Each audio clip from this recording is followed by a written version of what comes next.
Magandang umaga, kumusta po? Narito po ulit ang update natin para sa lagay ng ating panahon ngayong umaga po ng October 17, 2024 na kung saan sa ngayon ay may isang low pressure area po na nabuo sa silangan ng ating bansa sa labas ng ating area of responsibility about 2,520 km east of Visayas. Mababa naman ang tsansa niyan na makaapekto sa ating bansa at mahaharangan ng posibleng paglakas ng amihan next week. Pero posibleng maging malakas yan na bagyo, pero dyan lamang po sa silangan ng ating bansa. Pero posible pa po na magbago ang forecast na ito, kaya atin lamang po ang babantayan ang development yan, lalo na at may pinapakita ang ilang mga weather models na mas maraming banta po ng pamumuo ng mga bagyo next week. At ito naman ay pinapakita ng forecast model natin pong ginagamit hanggang po sa susunod na 2 linggo.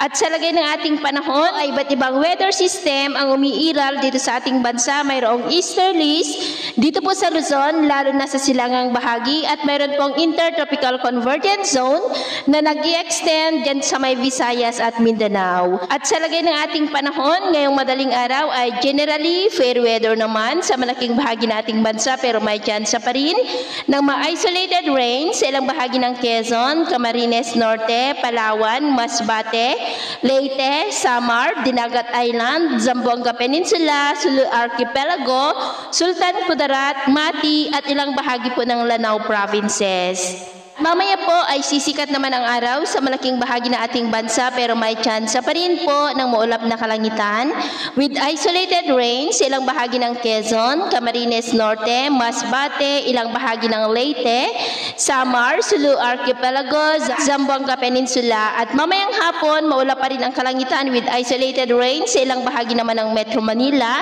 Calabarzon, Camarines Sur, Catanduanes, Mimaropa, ilang bahagi ng Visayas at Mindanao. Kaya kung lalabas po tayo sa ating mga tahanan, ay ugaliin lamang po natin lagi ang magdala ng kahit anong panangga natin sa init ng araw at proteksyon na rin po sa mga biglaang buhos ng ulan. At sa atin naman pong mga baybayin, wala naman po tayong nakataas na anumang gale warning signals, pero iba yung pag-ingat lamang po kung papalaot tayo para po mas makaiwas sa mga sakunang pangkaragatan.